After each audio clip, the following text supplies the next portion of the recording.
Hello दोस्तों, कैसे हो आप लोग। स्वागत है आपका आपके चैनल प्रत्युष रेड्डा में। दोस्तों आज हम लोग यहाँ पर देखने वाले हैं डीएलएड थर्ड सेमेस्टर का शैक्षिक मूल्यांकन का बहुविकल्प का मैराथन क्लास है। दोस्तों मैं आपको बता दूं कि बैक आना नामुमकिन है। अगर दोस्तों आपने सारे क्लास ले रखे हैं लॉन्ग क्वेश्चंस के, उसके बाद दोस्तों बहुविकल्प क्वेश्चंस के अगर आपने सारे क्वेश्चंस कंटिन्यू ले रखे हैं तो दोस्तों आपका बैग कहीं से भी लगने का चांस नहीं बन रहा है। अब दोस्तों यह आपका एक आखिरी संघर्ष है और दोस्तों इस आखिरी संघर्ष में जो दिलो और जान से पढ़ेगा, मेहनत करेगा दोस्तों, वही कहीं ना कहीं बहुत ही आगे निकलेगा। दोस्तों अब तक जो हुआ वो आप भूल जाइए, लेकिन अब आप लोग नए सिरे से नए क्वेश्चंस को दोस्तों और इस नए क्लास को आप लोग लीजिए और आप लोग वीडियो को शेयर भी करिए अपने दोस्तों तक, अपने भाइयों और बहनों तक। आप लोग व्हाट्सएप पर भी शेयर कर सकते हैं। दोस्तों आइए हम लोग देखते हैं आज का पहला क्वेश्चन। आज का आपको यहाँ पर पहला क्वेश्चन है, क्रियात्मक शोध का विकास किसने किया था। क्रियात्मक शोध का विकास किसने किया था ये आपको बताना है। एम.एस. कोरे ने, फ्रावेल ने या फिर जॉन डीवी ने या इनमें से कोई नहीं। दोस्तों बताइए इन चारों में से आपका कौन सा सही होगा। अगर बात करें आंसर की तो क्रियात्मक शोध का विकास किए थे एम.एस. कोरे ने, यानी आपका आवाला बिल्कुल सही हो जाएगा। अब यहाँ पर हम आगे बढ़ते हैं और देखते हैं क्वेश्चन नंबर 2। शून्य परिकल्पना किससे संबंधित है। शून्य परिकल्पना किससे संबंधित है ये आपको बताना है। निर्देशित परिकल्पना से या फिर निर्देश रहित परिकल्पना से, आ और बा दोनों या केवल आ से। तो दोस्तों इसमें आपका क्या होगा। इसमें आपका हो जाएगा दोस्तों निर्देश रहित परिकल्पना से। ना आपका ये वाला होगा और ना ये होगा ना ये होगा, यानी आपका सा वाला बिल्कुल सही हो जाएगा। आपके एग्जाम में ऐसे ही क्वेश्चंस आपको देखने को मिलेंगे।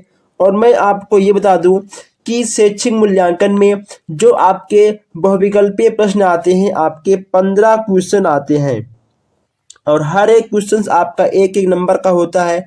यानी आपको अगर 15 में से 15 नंबर लाना है तो आपको दोस्तों सारे क्लास सारा टेस्ट आपको देना पड़ेगा, आपको देखना पड़ेगा। अब यहाँ पर हम बात करते हैं क्वेश्चन नंबर 3। क्रियात्मक अनुसंधान का अन्य दूसरा नाम क्या है। क्रियात्मक शोध या फिर आपका मौलिक शोध है, आ और बा दोनों होगा या इनमें से कोई नहीं होगा। अगर बात करें क्रियात्मक अनुसंधान का अन्य दूसरा नाम क्या है, इसमें आपका हो जाएगा क्रियात्मक शोध। ओके दोस्तों, यानी आपका आ वाला बिल्कुल सही हो जाएगा।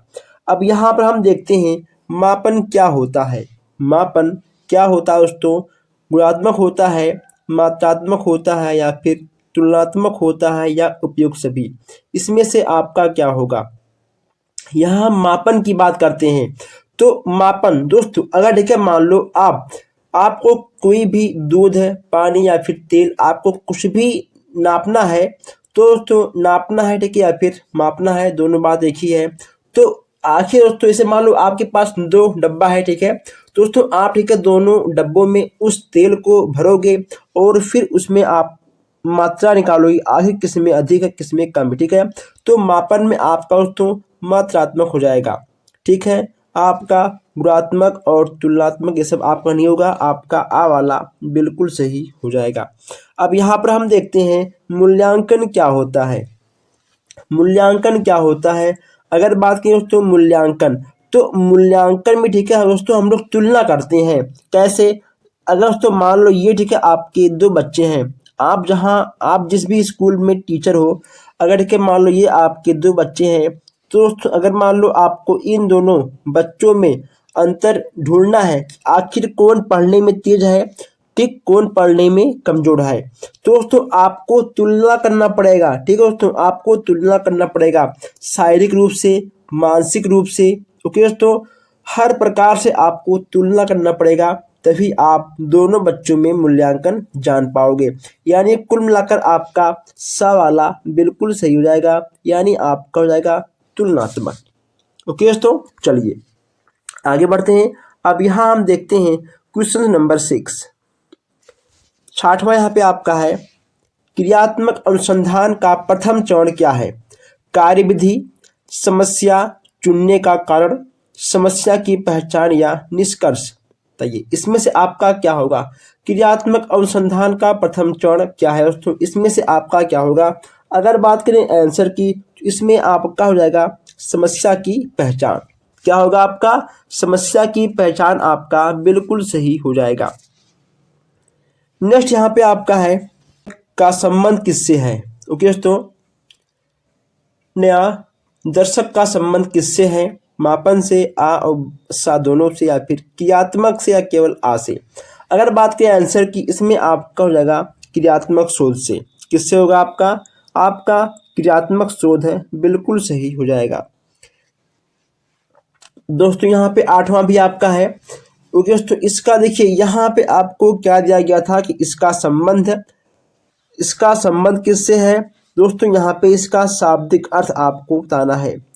शाब्दिक अर्थ यहाँ पे दोस्तों आपको बताना है कि आखिर इसमें से क्या होगा। तो दोस्तों इसमें से आपका क्या होगा? इसमें आपको बताना है इसका शाब्दिक अर्थ। अगर दोस्तों बात करें आंसर की, तो आपका इनमें से कोई नहीं। ओके दोस्तों, इनमें से आपका कोई नहीं होगा, या फिर न्याय देखने वाला, या फिर न्याय देने वाला, या फिर सैंपल देने वाला। बताइए इनमें से आपका कौन सा होगा?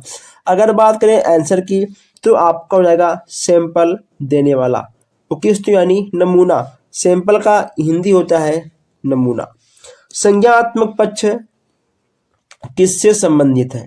संज्ञात्मक पक्ष आपका किससे संबंधित है? बोध से, व्यवहारिक एवं मूल्यांकन से, ज्ञान से, या उपयुक्त सभी से। अगर बात करें इसके आंसर की, तो इसमें आपका दा वाला बिल्कुल सही हो जाएगा। 9वें का आपका दा वाला यानी उपयुक्त सभी आपका बिल्कुल सही हो जाएगा। अब यहाँ हम देखते हैं कि भावात्मक पक्ष का संबंध किससे है? भावात्मक पक्ष का संबंध किससे है? संवेगों से है, या फिर मनोवृत्तियों से है, रुचियों से है, या फिर उपयुक्त सभी। बताइए दोस्तों इसमें से आपका क्या होगा? अगर बात करें इसके आंसर की, इसमें आपका हो जाएगा उपयुक्त सभी। ठीक है, ये तीनों आपके भावात्मक पक्ष के संबंध में आएंगे, यानी उपयुक्त सभी आपके बिल्कुल सही हो जाएंगे। 10वां आपका बिल्कुल सही हो जाएगा। अब यहाँ हम देखते हैं 11वां क्वेश्चन। 11वां क्वेश्चन देखते हैं यहाँ पर हम कि कौशलात्मक पक्ष का दूसरा नाम क्या है? कौशलात्मक पक्ष का दूसरा नाम क्या है? मापन से है, क्रियात्मक पक्ष से है, आ और सा दोनों से है, या केवल आ से है। यहाँ पर क्रियात्मक पक्ष की बात करते हैं, तो इसमें से आपका दोस्तों क्या होगा? कौशलात्मक पक्ष का दूसरा नाम क्या होगा? आपका हो जाएगा क्रियात्मक पक्ष। क्रियात्मक पक्ष के स्तर कितने हैं? बताइए क्रियात्मक पक्ष के आपके कितने स्तर हैं? 5, 8, 7 या 6। बताइए दोस्तों इसमें से आपका क्या होगा? क्रियात्मक पक्ष की बात की जा रही है, तो क्रियात्मक पक्ष के 6 पक्ष हैं। क्रियात्मक पक्ष के कितने स्तर हैं? क्रियात्मक पक्ष के 6 स्तर हैं। इन सब चीज़ों को हमने आपको नोट्स में लिखवाया भी था। अगर आपने अभी तक इसका नोट्स नहीं बनाया है, तो उसका लिंक आपको डिस्क्रिप्शन में मिल जाएगा, और दोस्तों इस वीडियो की एंड में भी आपको मिल जाएगी। उत्तम परीक्षण की विशेषताएं कौन सी हैं? उत्तम परीक्षण की विशेषताएं कौन सी हैं? विश्वसनीयता, या फिर व्यवहारिकता, या वैधता, या फिर सभी। अगर उत्तम परीक्षण की बात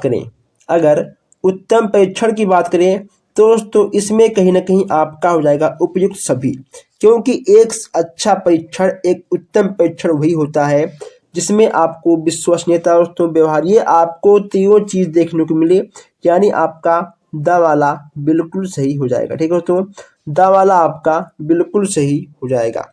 अब यहाँ पर हम बात करते हैं 14वां, मौखिक परीक्षाओं का आरंभ किसने किया था? मौखिक परीक्षाओं का आरंभ किसने किया था? तो अगर दोस्तों हम यहाँ पर मौखिक परीक्षाओं की बात करेंगे, तो इसमें से दोस्तों आपका सा वाला बिल्कुल सही हो जाएगा। दोस्तों इसमें आपका कौन सा होगा? इसमें आपका सा वाला दोस्तों नहीं, इसमें आपका ठीक है बा वाला बिल्कुल सही हो जाएगा। हम यहाँ पर आपको बता दें कि जो क्वेश्चंस आपको नया लगे आपको उस क्वेश्चंस को नोट करते हुए आगे बढ़ना है, ताकि कोई भी क्वेश्चंस आपसे छूटे ना, क्योंकि आपका नोट्स ही आपके एग्जाम के कुछ घंटे पहले आपका नोट्स ही काम आएगा। मौखिक परीक्षाओं को किसने महत्वपूर्ण स्थान दिया है? मौखिक परीक्षाओं को किसने महत्वपूर्ण स्थान दिया है? दोस्तों अगर महत्वपूर्ण स्थान की बात करें तो हरलाग महोदय जी ने मौखिक परीक्षाओं को महत्वपूर्ण स्थान दिया है। किसने? हरलाग जी ने, ठीक है। हरलाग यानी आपके दा वाला बिल्कुल सही हो जाएगा। इसमें आपका दा वाला बिल्कुल सही हो जाएगा, इसमें आपका कोई भी दो राय नहीं हो सकता। चलिए आगे बढ़ते हैं। और जो हमारे भाई बहन नए हैं, जो लोग अभी तक चैनल को सब्सक्राइब नहीं किए हैं और वीडियो को लाइक नहीं किए हैं, वो लोग वीडियो को लाइक करते हैं, चैनल को सब्सक्राइब कर दें, ताकि हर अपडेट आप तक सबसे पहले पहुंचे। और जो हमारे भाई बहन अभी तक वीडियो को शेयर नहीं किए हैं वो शेयर कर दें, ताकि और अधिक से अधिक हमारे भाई बहन हम लोगों से ऐड हों और उनका बैक आने से बचे, ठीक है। अगर आपका बैक ना आए तो बहुत अच्छी बात है, लेकिन इसके लिए आपको हर क्लास को कंटिन्यू लेना पड़ेगा और आपको पढ़ना भी पड़ेगा। अब यहाँ देखते हैं हम 16वां क्वेश्चन।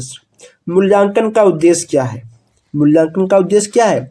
समस्याओं का निराकरण करना, छात्रों की समस्याओं का ज्ञान, शिक्षक द्वारा शिक्षण कार्य में सुधार या उपयुक्त सभी। मूल्यांकन की उद्देश्य की बात यहाँ पर की जा रही है, तो मूल्यांकन के उद्देश्य में आपका ये दा वाला बिल्कुल सही हो जाएगा, ठीक है। दा वाला आपका बिल्कुल सही हो जाएगा। मूल्यांकन की प्रमुख विशेषताएं क्या है? मूल्यांकन की प्रमुख विशेषताएं क्या है ये भी आपको यहाँ पर बताना है। अब यहाँ पर हम मूल्यांकन की प्रमुख विशेषताओं की बात करें तो इसमें आपका गुणों का मापन होता है, सतत चलने वाली प्रक्रिया है, शिक्षण प्रक्रिया गतिशील बनाती है, उपयुक्त सभी। इसमें आपका दा वाला बिल्कुल सही हो जाएगा। क्या होगा आपका? इसमें आपका दा वाला बिल्कुल सही हो जाएगा। आगे बढ़ते हैं। शैक्षिक नवाचार के अंतर्गत आते हैं। शैक्षिक नवाचार के अंतर्गत आपके कौन कौन से आते हैं? आपके विद्यालय प्रबंधन, मूल्यांकन, शिक्षण अधिगम, उपयुक्त सभी। शैक्षिक नवाचार के अंतर्गत आपकी ये तीन चीजें आती हैं, विद्यालय प्रबंधन, मूल्यांकन, शिक्षण अधिगम और ये आपका उपयुक्त सभी। ओके दोस्तों, यानी आपका दा वाला बिल्कुल सही हो जाएगा। 19वां आपका है, व्यक्तित्व के सभी पक्षों का मूल्यांकन किया जाता है। व्यक्तित्व के सभी पक्षों का मूल्यांकन किया जाता है। सतत मूल्यांकन, व्यापक मूल्यांकन, आ और साथ दोनों या इकाई मूल्यांकन। इसमें से आपका क्या होगा? तो अगर व्यक्तित्व के सभी पक्षों के मूल्यांकन की बात करें तो इसमें आपका हो जाएगा व्यापक मूल्यांकन। क्या होगा आपका? आपका व्यापक मूल्यांकन बिल्कुल सही हो जाएगा, यानी आपका सा वाला बिल्कुल सही हो जाएगा। अब यहाँ देखते हैं 20वां क्वेश्चन से। ज्ञान बोध व अनुप्रयोग का संबंध मूल्यांकन के किस पक्ष से है? संज्ञानात्मक, भावात्मक, कौशलात्मक या फिर नैतिक? बताइए इन चारों में से क्या होगा? इन चारों में से आपका क्या होगा? जहां पर भी आपको ज्ञान बोध हुआ अनुप्रयोग का संबंध मूल्यांकन के पक्ष की बात करें वहां पे आपका हो जाएगा संज्ञानात्मक पक्ष। क्या होगा? संज्ञानात्मक पक्ष आपका बिल्कुल सही हो जाएगा। हम लोग यहाँ पर 20 क्वेश्चन देख चुके हैं। अब आगे बढ़ते हैं, देखते हैं 21 क्वेश्चन यानी 21वां क्वेश्चन से। और अब भी आप लोगों ने वीडियो को लाइक नहीं किया है, लाइक करिए प्लस शेयर करिए। नेक्स्ट यहाँ पे आपका है, सत्र के अंत में किया जाने वाला मूल्यांकन क्या कहलाता है? सत्र के अंत में किया जाने वाला मूल्यांकन आपका क्या कहलाता है? बहुत ही आसान क्वेश्चन दोस्तों। सतत मूल्यांकन, दक्षता आधारित मूल्यांकन या वार्षिक मूल्यांकन, उपयुक्त में से कोई नहीं। अब यहाँ पर सत्र के अंत की बात की जा रही है, यानी साल के अंत में। तो साल के अंत में जो मूल्यांकन होता है वह आपका होता है वार्षिक मूल्यांकन। क्या होता है? आपका होता है ये वार्षिक मूल्यांकन। नेक्स्ट यहाँ पे आपका है, प्रायोगिक मूल्यांकन किसमें होता है? विज्ञान, भूगोल, कृषि में, हिंदी तथा संस्कृत में, इतिहास हुआ, नागरिक शास्त्र में, दर्शन शास्त्र में। बताइए इसमें से आपका क्या होगा? प्रायोगिक मूल्यांकन किसमें होता है? इसमें आपका क्या होगा? तो आपका हो जाएगा विज्ञान, भूगोल और कृषि में। ठीक है, विज्ञान, भूगोल और कृषि में, यानी आपका आ वाला आपका बिल्कुल सही हो जाएगा। नेक्स्ट यहाँ पे आपका है उत्तर परीक्षण की विशेषताएं नहीं हैं। उत्तम परीक्षण की विशेषताएं नहीं हैं।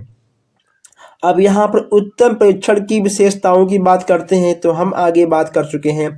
इसमें से आपका जो नहीं होगा दोस्तों, आपका नहीं होगा कठोरता।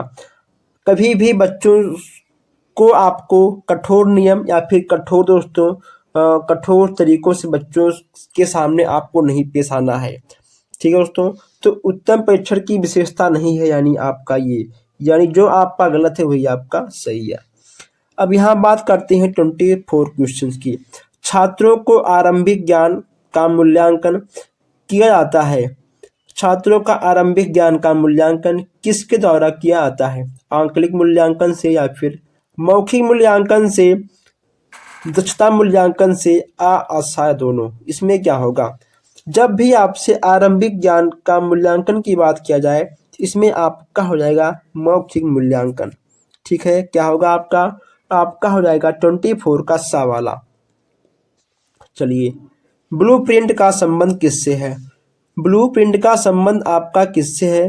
क्रियात्मक शोध से है, नवाचार से है, या फिर प्रश्न पत्र निर्माण से है, उपचारात्मक शिक्षण से है। बताइए ब्लूप्रिंट की यहाँ पर हम बात करते हैं तो ब्लूप्रिंट दोस्तों जहाँ पर भी आपको दिख जाए ब्लूप्रिंट, वहाँ पे आपका प्रश्न पत्र निर्माण संबंधित चीजें आ जाएंगी। ब्लूप्रिंट को हम आपको बहुत ही अच्छे से समझाए थे जब हमने अपना नोट्स आपको दिया था दोस्तों। जब हमने आपका नोट्स बनवाया था शैक्षिक मूल्यांकन का, हमने उसमें आपको ब्लूप्रिंट के बारे में बहुत ही अच्छे से समझाया भी था। तो अगर आपने अभी तक नहीं देखा है तो आप देख लीजिए, उसका लिंक आपको डिस्क्रिप्शन में मिल जाएगा। अब यहाँ पर हम चलिए दोस्तों आगे बढ़ते हैं। हम यहाँ पर 25 क्वेश्चंस देख चुके हैं। 26 आपका है बचाव निदान का उच्चतम स्तर क्या है? दोस्तों बचाव निदान का उच्चतम स्तर है। ठीक है, बचाव निदान का उच्चतम स्तर है। हम इन चीज़ों को भी अच्छे से आपको हमने समझाया भी था। इसमें आपका क्या होगा? यह कथन किसका है? बचाव निदान का उच्चतम स्तर है। दोस्तों देखिए, आप एक बार इसको फिर समझ लीजिए। यानी अगर मान लो किसी को चोट लग गई, ठीक है, किसी को चोट लग गई, अगर आप उसे अपने घर ले आए हो या फिर दोस्तों आप इसे कहीं ऐसे स्थान पर ले गए हो कि जो उसका इलाज कर सके, ओके दोस्तों, तो इलाज करने वाला बड़ा होता है। ओके दोस्तों, घर पर लाने वाले से बड़ा इलाज करने वाला बड़ा होता है। यह कथन किसका है? यह कथन है रॉस महोदय का। किसका है? रॉस महोदय का है। 27 आपका है शैक्षिक मूल्यांकन शैक्षिक क्षेत्र के क्रियात्मक अनुसंधान का प्रयोग किसने किया था? शैक्षिक क्षेत्र में क्रियात्मक अनुसंधान का प्रयोग किसने किया था? ये भी यहाँ पे आपको बताना है। इसमें आपका क्या होगा? 27 दोस्तों 27 की बात करें तो इसमें आपका हो जाएगा स्टीफन एस कोरेने। कौन थे? स्टीफन एस कोरेने, यानी आपका आवाला बिल्कुल सही हो जाएगा। रायबर्न, स्किनर, बुट्रो, ये सब आपके नहीं होंगे। आपका आ वाला बिल्कुल सही हो जाएगा। ठीक है, आपका आ वाला बिल्कुल सही हो जाएगा। अब यहाँ देखते हैं शैक्षिक उद्देश्यों के अनुसार प्रश्नों के कितने पक्ष हैं? 1, 4, 10 या 6। शैक्षिक उद्देश्यों के अनुसार प्रश्नों के कितने पक्ष हैं? तो आपके हो जाएंगे 4 प्रश्न। कितने प्रश्न आपके? आपके 4 प्रश्न हो जाएंगे, यानी आपका बा वाला बिल्कुल सही हो जाएगा। यहाँ देखते हैं हम 29 क्वेश्चन से। मूल्यांकन एक निरंतर चलने वाली प्रक्रिया है। यह कथन दोस्तों किसका है? बताइए दोस्तों, यह कथन किसका है? कोठारी आयोग का या फिर NCERT का, UGC का, मुदारियल कमीशन का? बताइए इसमें से आपका क्या होगा? तो दोस्तों मूल्यांकन एक निरंतर चलने वाली प्रक्रिया है। यह आपका है कथन NCERT का। नेक्स्ट यहाँ पे आपका है मूल्यांकन अनुरूप। मूल्यांकन अनुरूप है उद्देश्यों के, विधि के, प्रविधि के या फिर सिद्धांतों के। मूल्यांकन के अनुरूप इसमें से आपका क्या होगा? अगर दोस्तों बात करें आंसर की, इसमें आपके हो जाएंगे विधि के। ठीक है दोस्तों, मूल्यांकन अनुरूप है विधि के। ठीक है, विधि के अनुरूप मूल्यांकन है, मूल्यांकन के अनुरूप है विधि, यानी आपका तीसरे में सा वाला बिल्कुल सही हो जाएगा। मूल्यांकन का क्रियात्मक पक्ष है। मूल्यांकन का क्रियात्मक पक्ष क्या है? घटनाओं का ज्ञान, चित्रीकरण या फिर प्रतिक्रिया करना, स्वाभाविकरण करना। इसमें से आपका क्या होगा? मूल्यांकन का क्रियात्मक पक्ष आपका क्या है? इसमें दोस्तों आपका दा वाला बिल्कुल सही हो जाएगा। ठीक है, इसमें आपका दा वाला बिल्कुल सही हो जाएगा। नेक्स्ट यहाँ पे आपका है मूल्यांकन प्रक्रिया का आवश्यक अंग कौन सा नहीं है? मूल्यांकन प्रक्रिया का आवश्यक अंग कौन सा नहीं है? शैक्षिक उद्देश्य, सीखने के अनुभव या फिर व्यवहारिक परिवर्तन, छात्रों की योग्यता का वांछित स्तर। इसमें से आपका क्या होगा? तो अगर बात करें आंसर की, तो इसमें आपका दा वाला बिल्कुल सही होगा, यानी छात्रों की योग्यता का वांछित स्तर। ठीक है, दा वाला आपका बिल्कुल सही हो जाएगा। अब यहाँ पर हम देखते हैं मूल्यांकन। मूल्यांकन की बात करते हैं। यहाँ पर उद्देश्य केंद्रित होता है, एक व्यवस्थित पद्धति है और उद्देश्य में घनिष्ठ संबंध है या फिर उपयुक्त सभी। अगर बात करें मूल्यांकन की, तो मूल्यांकन में ये तीन चीजें दोस्तों आपकी ऐड होती हैं, यानी आपका हो जाएगा उपयुक्त सभी। दा वाला आपका बिल्कुल सही हो जाएगा। नेक्स्ट यहाँ पे आपका है मूल्यांकन के कितने सोपान हैं? 2, 3, 4 या 5? मूल्यांकन के कितने सोपान हैं बताइए? मूल्यांकन के कितने सोपान हैं? इसमें से आपका हो जाएगा 3। ठीक है, मूल्यांकन के कितने सोपान हैं? मूल्यांकन के 3 सोपान हैं। अब यहाँ हम बात करते हैं मापन की भूमिका है। मापन की भूमिका की बात करते हैं। 35 यहाँ पर है आपका। मापन की भूमिका क्या दोस्तों है? वस्तु को संख्या प्रदान करना। ठीक है, यहाँ पे होगा आपका करना, यहाँ होगा आपका करना। ठीक है, वस्तु को संख्या प्रदान करना। उसके बाद घटना को संख्या प्रदान करना, नियमानुसार संख्या प्रदान करना या उपयुक्त सभी। अगर बात करें मापन की भूमिका की, इसमें आपका हो जाएगा उपयुक्त सभी। ठीक, यानी आपका दा वाला बिल्कुल सही हो जाएगा। आगे बढ़ते हैं। यहाँ पर हम देखते हैं 36 क्वेश्चन। 36 क्वेश्चन यहाँ देखते हैं हम लोग। मापन का उपयोग किया जाता है। मापन का उपयोग किया जाता है उद्देश्यों को बनाने में, छात्रों के चयन में, शैक्षिक विधि के चयन में या फिर छात्र का परिमाणात्मक मूल्य निर्धारण में। इसमें से आपका क्या होगा? मापन का उपयोग हम लोग क्यों करते हैं? इसमें आपका दा वाला बिल्कुल सही होगा। ठीक है, आप दोस्तों इन सारे क्वेश्चंस को नोट करते हुए आगे बढ़िएगा ताकि कोई भी क्वेश्चंस आपसे मिस ना हो। भौतिक मापन कौन सा है? भौतिक मापन कौन सा है? निश्चित, स्थिर, अस्थिर या फिर अनिश्चित?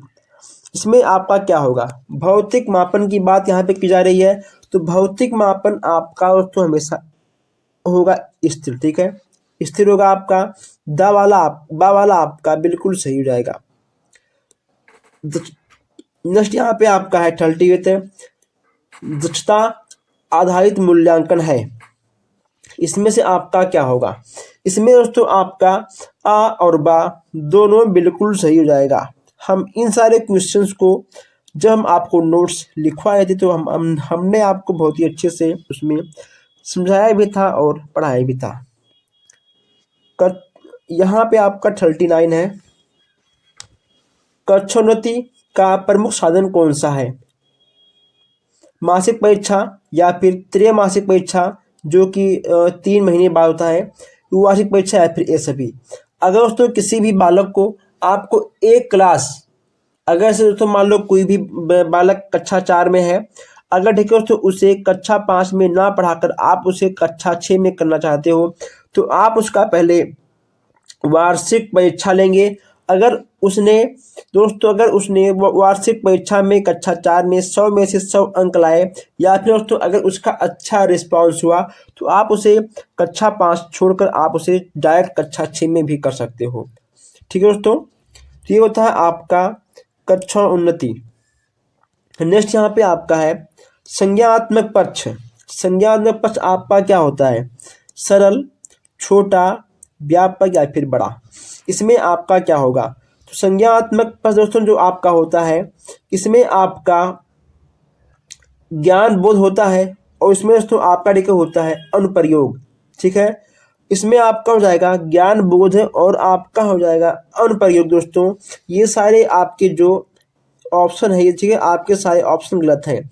आप लिख लीजिएगा ज्ञान बोध। ठीक है, आपका हो जाएगा ज्ञान बोध और नेक्स्ट आपका हो जाएगा अनुप्रयोग। ठीक है, अनुप्रयोग ये आपके हो जाएंगे ज्ञानात्मक पक्ष, ज्ञान बोध और अनुप्रयोग। आइए आगे बढ़ते हैं। ज्ञानात्मक पक्ष कौन सा होता है उसमें? ये ज्ञानात्मक पक्ष इसमें से आपका कौन सा है? ये आपको यहाँ पर सही क्वेश्चन देखने को मिल गया है। तो दोस्तों इसमें आपका हो जाएगा ज्ञान बोध और उसमें आपका ठीक हो जाएगा अनुप्रयोग। अभी हमने आपको आगे बताया था, यानी इसमें आपका सा वाला बिल्कुल सही हो जाएगा। नेक्स्ट यहाँ पे आपका है मूल्यांकन का क्षेत्र कौन सा है? मूल्यांकन का क्षेत्र कौन सा है? सरल, कठिन, व्यापक या आसान। मूल्यांकन की क्षेत्र की बात करते हैं, इसमें आपका हो जाएगा व्यापक। क्या होगा? व्यापक आपका बिल्कुल सही हो जाएगा। नेक्स्ट यहाँ पे आपका है ज्ञान तत्व विस्तार है। ज्ञान तत्व विस्तार है अनंत, निश्चित, सीमित या इनमें से कोई नहीं। ज्ञान तत्व विस्तार की बात किया जाए तो दोस्तों ज्ञान आपका होता है अनंत। ओके दोस्तों, आप जितना भी ज्ञान प्राप्त कर सकोगे आप कर पाओगे, यह आपका अनंत होता है। ठीक है, आ वाला आपका बिल्कुल सही है। नेक्स्ट यहाँ पे आपका है भावात्मक पक्ष को शामिल किया जाता है। भावात्मक पक्ष को आप किस में शामिल करते हैं ये भी यहाँ पे आपको बताना है। मान्यताएं या फिर मान्यताएं दोस्तों या फिर चित्रिक गुण, अभिवृत्तियां या ये सभी। तो भावात्मक पक्ष में आपके जब ये तीनों ही शामिल हैं यानी आपका हो जाएगा ये सभी। ये सभी आपके बिल्कुल सही हो जाएंगे। अब यहाँ बात करते हैं 45। प्राथमिक कक्षाओं में किस मूल्यांकन प्रविधि का प्रयोग किया आता है? प्राथमिक कक्षाओं में किस मूल्यांकन के प्रविधि का प्रयोग किया आता है यही आपको यहाँ पर बताना है। तो दोस्तों अगर बात करें आंसर की, इसमें आपका क्या होगा? जांच सूची या फिर संचयी आलेख है। दोस्तों देखिए यहाँ पे आपका होगा संचयी आलेख। ठीक है, यहाँ होगा आपका संचयी आलेख या फिर निरीक्षण। तो इसमें आपका सा वाला बिल्कुल सही हो जाएगा। ठीक है, सा वाला आपका बिल्कुल सही हो जाएगा। चलिए आगे बढ़ते हैं। अब यहाँ देखते हैं प्रश्नावली किस सूची से संबंधित है। प्रश्नावली आपका किस सूची से संबंधित है ये भी आपको यहाँ पर बताना है। अगर बात करें प्रश्नावली किस सूची से संबंधित है, यानी दोस्तों अगर इसके आंसर की बात करें तो इसमें आपका आ वाला बिल्कुल सही हो जाएगा। कुछ हमारे भाई बहन ऐसे हैं जो वीडियो को देखते हैं, क्लास को लेते हैं कंटिन्यू, लेकिन वो चैनल को सब्सक्राइब नहीं करते हैं। ऐसा मत करिए, नहीं तो आगे आने वाले दोस्तों जो आपकी क्लास रहेंगे अच्छे लॉन्ग क्लास रहेंगे जो 2 घंटे 1 घंटे के, वो क्लास आपसे कहीं मिस ना हो जाए और फिर आपका कहीं बैक ना आ जाए। इसीलिए आपका बैक ना आए इसलिए आपको चैनल को सब्सक्राइब करना पड़ेगा। आप चैनल को सब्सक्राइब करिए और वीडियो को लाइक करिए, प्लस शेयर भी आप लोग इसे कर सकते हैं। नेक्स्ट यहाँ पे आपका है संज्ञानात्मक किससे संबंधित है।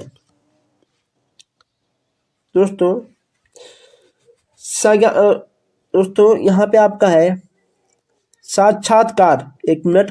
हाँ दोस्तों, साक्षात्कार आपका किससे संबंधित है। इसमें आपका क्या होगा, साक्षात्कार आपका किससे संबंधित है, प्रश्नावली से, अनुसूची से या फिर चिन्हांकन सूची से, प्राप्तांक से।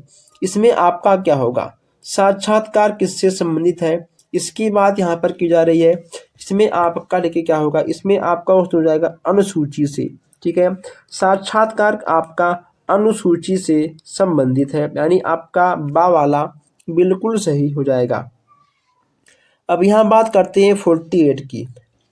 अशाब्दिक निर्धारण मापनी है। इसमें दोस्तों आपका क्या होगा, निर्धारण मापनी, स्थिर मापनी, आंतरिक मापनी दोस्तों या फिर आत्म निर्धारण विधि।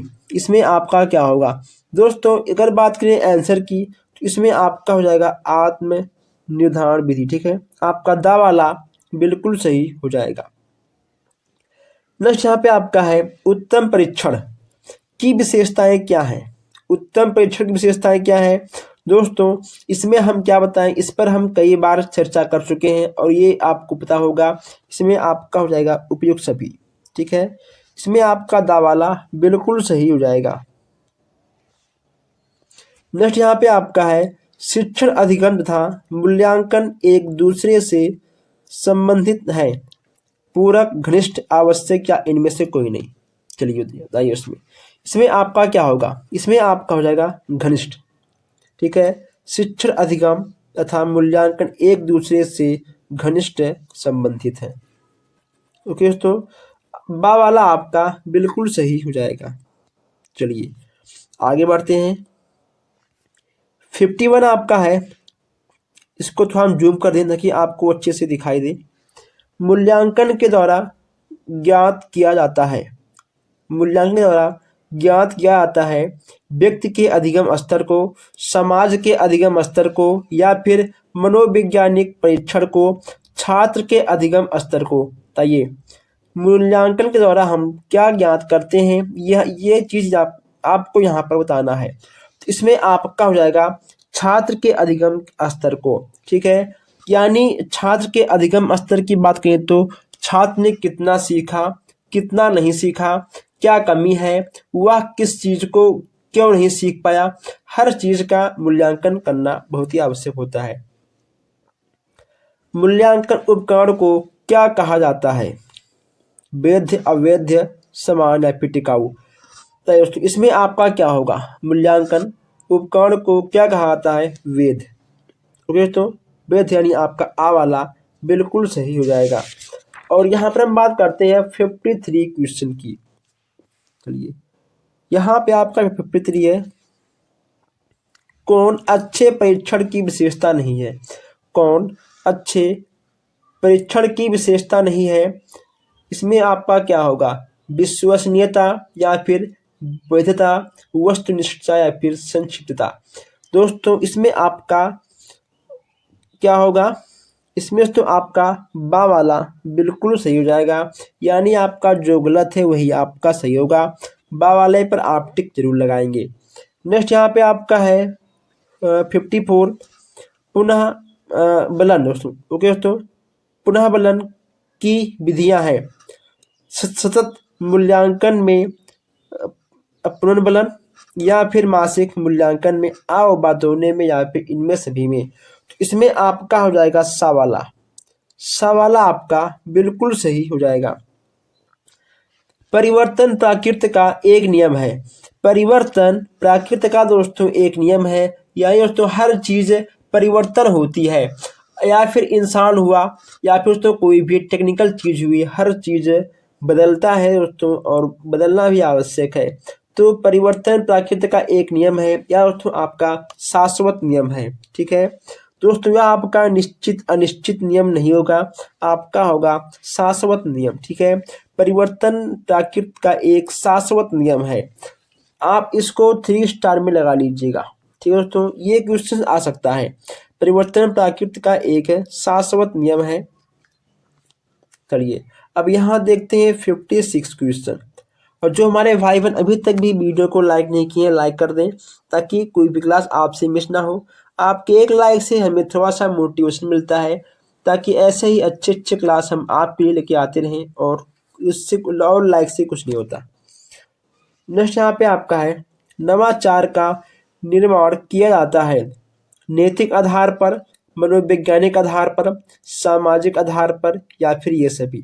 इसमें से आपका क्या होगा? नवाचार का दोस्तों निर्माण किया जाता है, इसमें आपका हो जाएगा मनोवैज्ञानिक के आधार पर। ठीक है, नवाचार का निर्माण आपका मनोवैज्ञानिक के आधार पर किया जाता है। यहाँ बात करते हैं 57, प्रार्थना स्थल की क्या गतिविधियां हैं? प्रार्थना स्थल की क्या गतिविधियां हैं?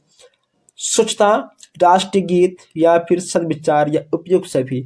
सभी चीजें उपयुक्त, ये 3 चीजें होना बहुत ही आवश्यक है एक प्रार्थना स्थल पर, यानी आपका ये सभी बिल्कुल सही हो जाएगा। चलिए नेक्स्ट यहाँ पे आपका है, पाठक्रम सहगामी क्रियाओं को कितने अंगों में बांटा जा सकता है? 4, 2, 5 या 3। पाठक्रम सहगामी क्रियाओं को कितने अंगों में बांटा जा सकता है? तो दोस्तों इसमें आपका क्या होगा? इसमें आपका हो जाएगा 2। ठीक है, 2 आपका बिल्कुल सही हो जाएगा। अब यहाँ हम थोड़ा बात कर लें शिक्षण से। शिक्षण से क्या तात्पर्य है? शिक्षण से क्या तात्पर्य है? सीखना, पढ़ना, शिक्षा प्रदान करना, या फिर ये सभी। इसमें से आपका क्या होगा? शिक्षण से क्या तात्पर्य है? इसमें दोस्तों आपका हो जाएगा ये सभी। ठीक है, आपका सीखना, पढ़ना, शिक्षा प्रदान करना, ये आपके तीनों होंगे, यानी आपका ये सभी बिल्कुल सही हो जाएगा। नेक्स्ट यहाँ पे आपका है, शिक्षण एक है। शिक्षण आपका एक क्या है? प्रक्रिया है, व्यवहार है, संबंध है, या इनमें से कोई नहीं? बताइए दोस्तों, इसमें से आपका क्या होगा? तो शिक्षण आपका एक प्रकार का दोस्तों क्या है? शिक्षण आपका एक प्रकार का क्या है? अगर मान लो आपसे ऐसे ही क्वेश्चन पूछ ले तो आप इसका दोस्तों आंसर क्या दोगे? शिक्षण आपका दोस्तों एक प्रकार का व्यवहार है, प्रक्रिया है, या फिर संबंध है, ये आपको यहाँ पर बताना है। इसमें आपका होगा संबंध। क्या होगा दोस्तों? इसमें आपका संबंध हो जाएगा। शिक्षण एक प्रकार का संबंध है। आपका 61 क्वेश्चन, शिक्षण सीखने के लिए दोस्तों, शिक्षण सीखने के लिए क्या चाहिए? प्रेरणा चाहिए, या फिर पथ निर्देशन चाहिए, या फिर दोस्तों क्या होगा इसमें आपका? देखिए दोस्तों, अगर आपको कुछ भी सीखना है, ठीक है, या फिर अगर आप किसी भी बालक को कुछ भी सिखाते हो तो उसके अंदर ये तीनों चीज होना बहुत ही आवश्यक है, यानी आपका हो जाएगा उपयुक्त सभी। ठीक है, आपका दा वाला बिल्कुल सही हो जाएगा। नेक्स्ट यहाँ पे आपका है, शिक्षण की प्राकृत है। शिक्षण की प्राकृत आपका क्या है? शिक्षण एक उद्देश्यपूर्ण प्रक्रिया है। शिक्षण का मापन किया जाता है, निर्देशन प्रक्रिया है, या फिर ये सभी। अगर बात करें इसके आंसर की, इसमें भी आपका हो जाएगा ये सभी, यानी आपका दा वाला बिल्कुल सही हो जाएगा। आइए हम लोग आगे बढ़ते हैं। अब यहाँ देखते हैं 63 क्वेश्चन, व्यापक मूल्यांकन का आशय होता है। व्यापक मूल्यांकन का आशय दोस्तों क्या होता है? व्यक्तित्व के सभी पक्षों के मूल्यांकन से, नैतिक पक्ष के मूल्यांकन से, या फिर नैतिक पक्ष के मूल्यांकन से। दोस्तों वही आपका दोस्तों देखिए यहाँ पे आपका हो गया, देखिए रिपीट, कोई बात नहीं, बौद्धिक मूल्यांकन से। तो इसमें आपका क्या होगा? यहाँ पे जो लिखा है आपका नैतिक, यहाँ आप लिख लीजिए सामाजिक। ठीक है, यहाँ पे आपका सामाजिक था, यहाँ पे आपका नैतिक हो गया, कोई बात नहीं, लेकिन आपका जो इसका आंसर होगा आपका हो जाएगा आ वाला। आ वाला आपका बिल्कुल सही हो जाएगा। व्यक्तित्व के सभी पक्षों के मूल्यांकन, मूल्यांकन प्रक्रिया को समानता कितने भागों में बांटा गया है? बताइए दोस्तों, मूल्यांकन प्रक्रिया को कितने भागों में बांटा गया है? 4, 6, 2 या 9? बताइए इनमें से क्या होगा? अगर बात करें मूल्यांकन प्रक्रिया के भाग का, इसमें आपका हो जाएगा आ वाला। ठीक है, यानी आपका चौथा बिल्कुल सही हो जाएगा। अब यहाँ हम आगे बढ़ते हैं। नेक्स्ट यहाँ हम देखते हैं 65 क्वेश्चन, सतत एवं विकास व्यापक मूल्यांकन के कितने क्रियाएं होते हैं? 2, 4, 3 या 5? कितने होंगे आपके? अगर दोस्तों मान लो यहाँ पर आपको कुछ नए क्वेश्चन दिखें तो आप उस क्वेश्चंस को अपने नोटबुक में नोट भी कर सकते हो ताकि कोई भी क्वेश्चंस आपसे ना छूटे। इसमें आपका हो जाएगा 5। कितने क्रियाएं हैं इसके? 5 क्रियाएं हैं। 65 आपका हो चुका है।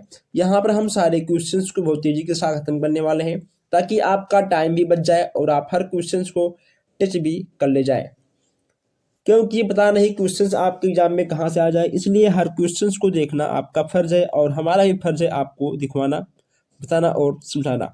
क्रियात्मक शोध का मूल आधार क्या है?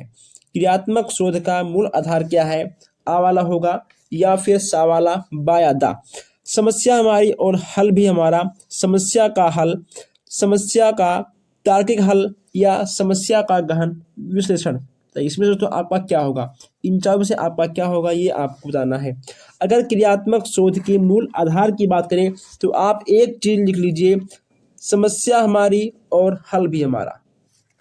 ओके दोस्तों, समस्या हमारी और हल भी हमारा, यहाँ पे आप लिख लीजिए हल। ठीक है, समस्या हमारी और हल भी हमारा, या आपका आ वाला बिल्कुल सही हो जाएगा। क्रियात्मक शोध का संपादन कितने चरणों में होता है?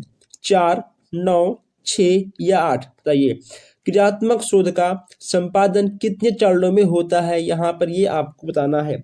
अगर बात करें क्रियात्मक शोध के चरणों के बारे में, इसमें आपका हो जाएगा 6 चरण। कितने? 6, यानी आपका सवाला बिल्कुल सही हो जाएगा। अब यहाँ हम देखते हैं 68 क्वेश्चन। दोस्तों आप लोग क्वेश्चंस को नोट करते हुए आगे बढ़िए ताकि जो क्वेश्चंस आपको नए नए दिख रहे हैं वो क्वेश्चंस भी आपकी नोटबुक में आ जाए। क्रियात्मक शोध से किसी समस्या का प्रस्तावित उत्तर कहलाता है। क्या होगा आपका? संकल्पना, पूर्व उत्तर, पूर्व हल या फिर परिकल्पना। इसमें से आपका क्या होगा? आ, बा, सा या दा। इसमें दोस्तों आपका हो जाएगा परिकल्पना। क्या होगा? परिकल्पना आपका बिल्कुल सही हो जाएगा। चलिए आगे बढ़ते हैं। नेक्स्ट यहाँ पे आपका है, मूल्यांकन का संज्ञानात्मक पक्ष संबंधित है। किससे आपका संबंधित है? ज्ञान से, बोध से, या फिर अनुप्रयोग से, या उपयुक्त सभी से। बताइए इसमें से आपका क्या होगा? अब यहाँ पर मूल्यांकन का संज्ञानात्मक पक्ष संबंधित की बात की जा रही है, इसमें से आपका उसमें क्या होगा? इसमें उसमें क्या होगा आपका? अगर बात करें आंसर की तो इसमें आपका ज्ञान, बोध और अनुप्रयोग, ये आपके तीनों बिल्कुल सही हैं। ठीक है, जब आपके तीनों बिल्कुल सही हैं तो आपका दा वाला बिल्कुल सही हो जाएगा, यानी उपयुक्त सभी। नेक्स्ट यहाँ पे आपका है, सतत मूल्यांकन कहलाता है अंत का मूल्यांकन, मध्य का मूल्यांकन, नित्य प्रक्रिया का मूल्यांकन, या उपयुक्त सभी। क्या होगा इसमें से? इसमें से आपका क्या होगा? अगर बात करें इसके आंसर की, इसमें आपका हो जाएगा उपयुक्त सभी। ठीक है, दा वाला इसमें भी आपका सही हो जाएगा। आइए अब यहाँ देखते हैं 71 क्वेश्चंस। उत्तम परीक्षण की विशेषता है। दोस्तों इन चारों में से आपका क्या होगा? विधता या फिर विश्वसनीयता, वस्तुनिष्ठता, या फिर उपयुक्त सभी। उत्तम परीक्षण के अंतर्गत आपका क्या होगा? तो मैं आपको यहाँ पर बता दूं कि आपका उत्तम परीक्षण के अंतर्गत आपके ये चारों आ जाएंगे, यानी आपका हो जाएगा उपयुक्त सभी। यहाँ पर 72 क्वेश्चन है। ब्लूप्रिंट का संबंध किससे है? ब्लूप्रिंट का संबंध आपका किससे है? उपचारात्मक शिक्षण से, क्रियात्मक शोध से, प्रश्न पत्र निर्माण से, नवाचार से। जब हमने इसका नोट्स आपको लिखवाया था, अगर आपने नोट्स नहीं लिखा है तो उसका लिंक भी आपको कमेंट बॉक्स में मिल जाएगा, या फिर उसका लिंक आपको डिस्क्रिप्शन में भी देके मिल जाएगा। आप दोनों जगह से देख सकते हो। इसका हो जाएगा आपका प्रश्न पत्र निर्माण से। जहाँ भी आपको दिख जाए ब्लूप्रिंट, ब्लूप्रिंट का संबंध सीधा आपका होगा प्रश्न पत्रों के निर्माण से। चलिए आगे बढ़ते हैं। नेक्स्ट यहाँ पे आपका है, उपचारात्मक शिक्षण संबंधित है, यानी आपका उपचारात्मक शिक्षण किससे संबंधित है? अब यहाँ पर हम अगर उपचारात्मक शिक्षण की बात करेंगे तो इसमें से आपका क्या होगा?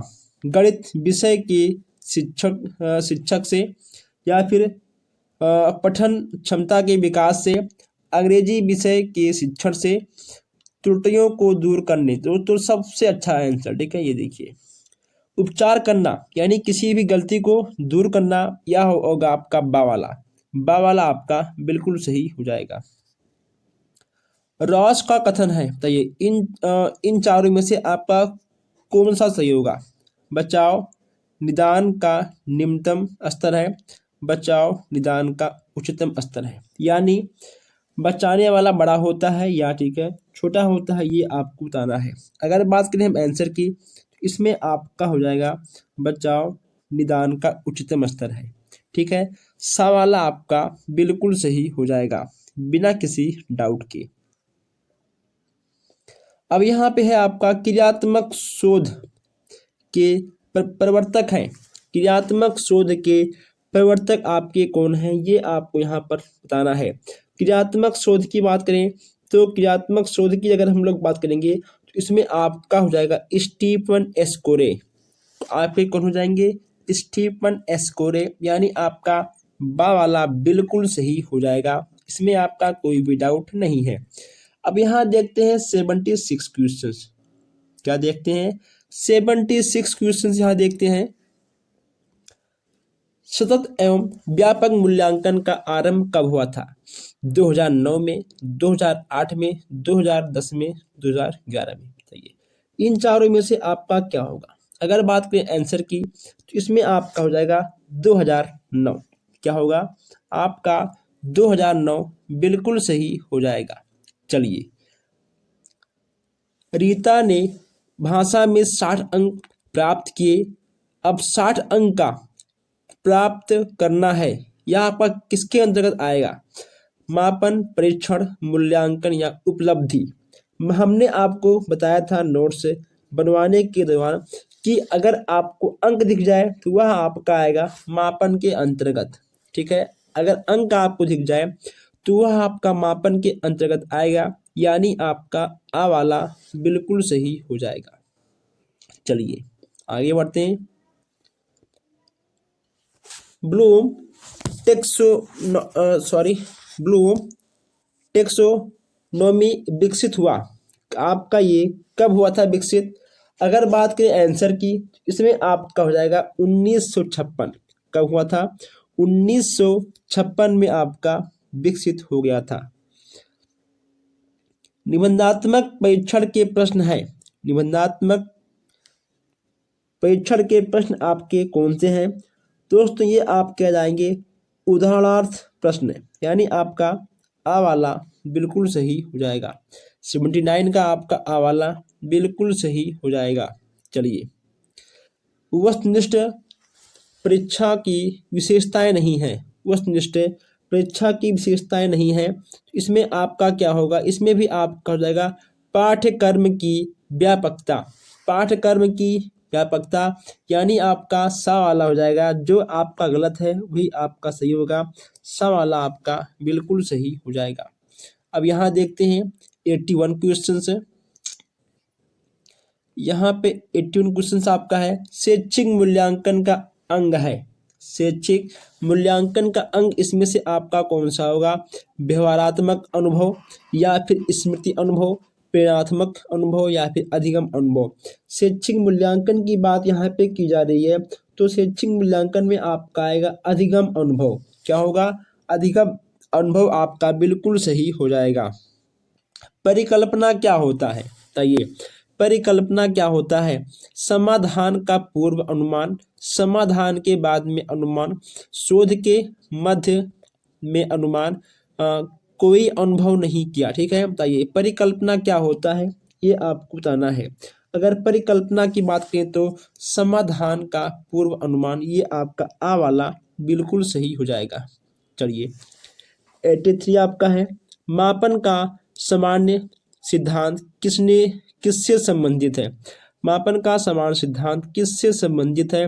गणित से, भूगोल से, विज्ञान से या फिर अर्थशास्त्र से। इसमें से आपका कौन सा होगा? अगर बात करें आंसर की, इसमें आपका हो जाएगा गणित से। किससे होगा? गणित से आपका बिल्कुल सही हो जाएगा। आगे बढ़ते हैं। नेक्स्ट यहाँ पे आपका है शैक्षिक उद्देश्य के अंग है। शैक्षिक उद्देश्य के अंग आपके कौन कौन से हैं? बालक, समाज, विषय वस्तु या फिर उपयुक्त सभी। अब यहाँ पर हम शैक्षिक उद्देश्य की बात करें तो इसमें आपके बालक, समाज और विषय वस्तु आपकी तीनों आ जाएंगे, यानी आपका दा वाला बिल्कुल सही हो जाएगा। बिल्कुल सही आपका दा वाला हो जाएगा, इसमें कोई डाउट नहीं है। चलिए 85 आपका है बालक के विभिन्न कौशल विकसित होने वाला क्षेत्र कौन सा है? ज्ञानात्मक, भावात्मक, क्रियात्मक क्षेत्र या फिर उपयुक्त सभी। अब यहाँ पर जब आपको उपयुक्त सभी दिख ही गया है तो आप आंख मूंदिए और सीधा आप उपयुक्त सभी पर टिक लगाइए, क्योंकि दोस्तों 100 में से 98% आपका उपयुक्त सभी ही सही होता है। अगर हम वीडियो को लाइक करने के लिए ना बोले तो आप लोग वीडियो को लाइक नहीं करते हो। क्यों दोस्तों? आप लोग वीडियो को लाइक करिए ताकि ये थोड़ा सा हमको मोटिवेशन मिल सके, ताकि ऐसे ही अच्छी अच्छी क्लास हम आपके लेकर आते रहें। तो 85 का आपका उपयुक्त सभी बिल्कुल सही हो जाएगा।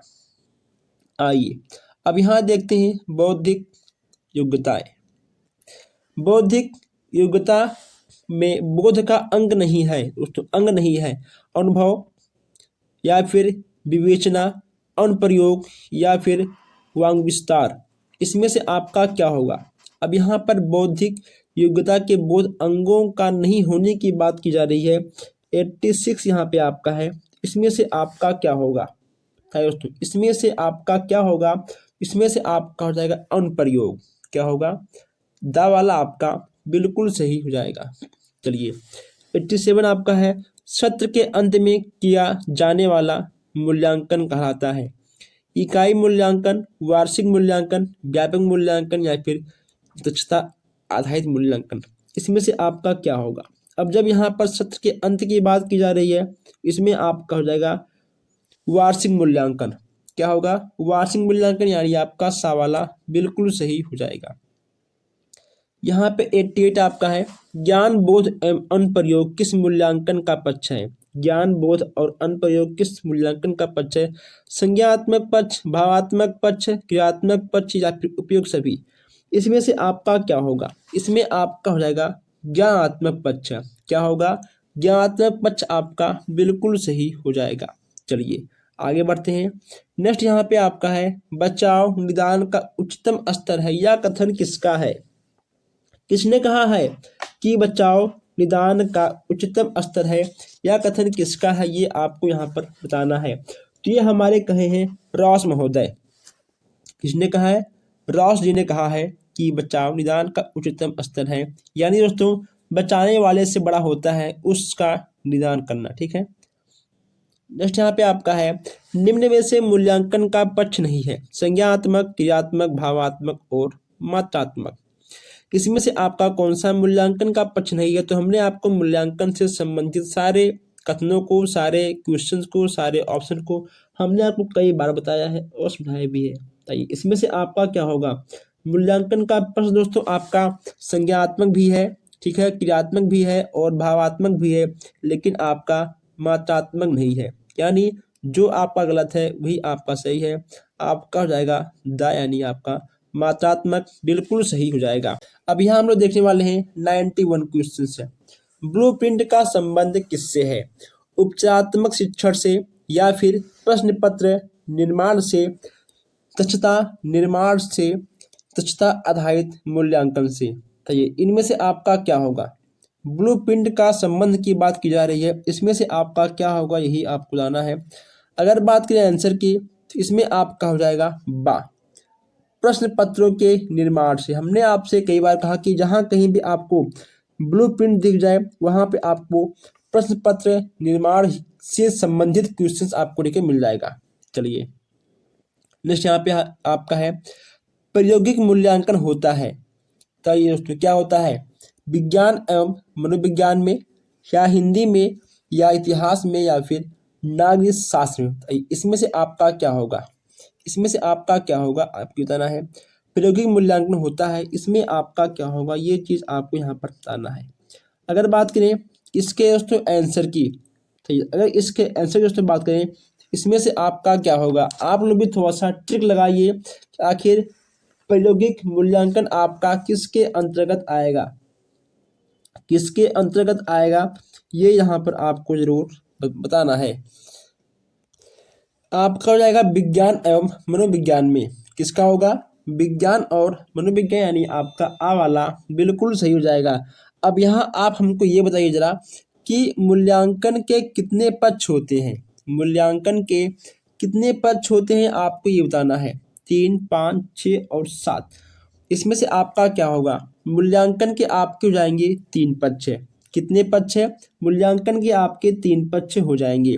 नेक्स्ट यहाँ पे आपका है कि शैक्षिक उद्देश्यों के अनुसार प्रश्नों के प्रकार हैं। शैक्षिक उद्देश्यों के अनुसार प्रश्नों के कितने प्रकार हैं। ज्ञानात्मक प्रश्न, बोधात्मक प्रश्न, या फिर अनुप्रयोगात्मक प्रश्न, या फिर आकलित प्रश्न। बताइए इसमें से आपका क्या होगा। शैक्षिक उद्देश्य के अनुसार प्रश्नों के प्रकार नहीं है, आपको ये पूछना है। इसमें आपको एक प्रश्न में 2 प्रश्न मिल जाएंगे। इसमें दोस्तों आपका टिक हो जाएगा आकलित प्रश्न, यानी आपका दा वाला नहीं होगा, और ये आपके तीनों ज्ञानात्मक, बोधात्मक, अनुप्रयोगात्मक, ये आपके शैक्षिक उद्देश्यों के प्रश्न के अंतर्गत आ जाएंगे। अब यहाँ देखते हैं 95 क्वेश्चंस।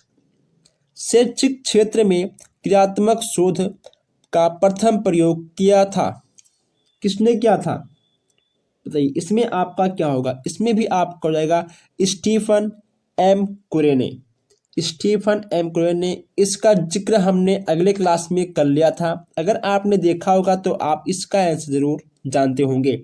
तो 95 का आपका आ वाला बिल्कुल सही हो जाएगा। अब यहाँ देखते हैं 96 क्वेश्चंस। 96 यहाँ पे आपका है उत्तर परीक्षण की विशेषता नहीं है। उत्तम दोस्तों, ठीक है, यहाँ आपको होगा उत्तम, ठीक है, उत्तम, यहाँ आप लिख लीजिए उत्तम। उत्तम परीक्षण की विशेषता नहीं है। अगर दोस्तों हम लोग उत्तम परीक्षण की विशेषता की बात करें तो इसमें आपका सफा सफा दिख रहा है कठोरता। हमने आपको समझाया था कि कठोरता शब्द नहीं लाना है, ठीक है दोस्तों। किसी भी काम में आपको कठोरता शब्द, कठोर चीज़ों का पालन नहीं करना है, आपका सबसे निगेटिव है, यानी आपका बा वाला बिल्कुल सही हो जाएगा। मूल्यांकन प्रक्रिया के सोपान है, मूल्यांकन प्रक्रिया के सोपान कौन से हैं। शिक्षण उद्देश्य, व्यवहार परिवर्तन, सीखने से उत्पन्न अनुभव, या उपयोग सभी। इसमें से आपका कौन सा होगा। अब यहाँ मूल्यांकन प्रक्रिया के सोपान की बात करें, इसमें आपका हो जाएगा दा वाला, यानी आपका हो जाएगा उपयुक्त सभी, ठीक है। चलिए नेक्स्ट आपका है 98।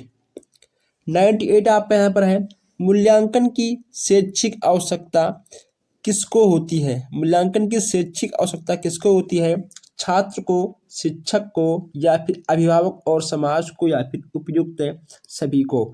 अगर आपको एक अच्छा समाज बनाना है तो छात्र, शिक्षक, समाज और अभिभावक, ओके तो यानी आपके दा वाला बिल्कुल सही हो जाएगा।